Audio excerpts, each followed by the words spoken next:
Hello there everybody, this is Cheesy, and I was looking on my settings today on Xbox, and then I saw this little message.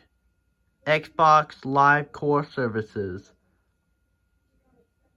They're experiencing issues.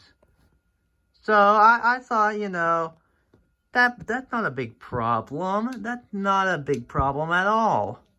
So whenever I went to Halo multiplayer, firefight, and I, go to matchmaking, it says your ping times are too high to play the configured dedicated server regions.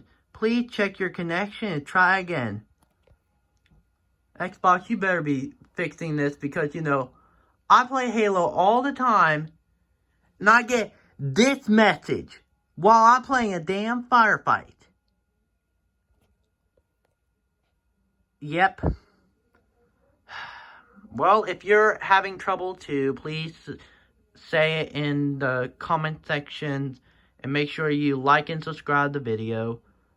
And I will be posting another video on when it's fixed. So, okay. Bye.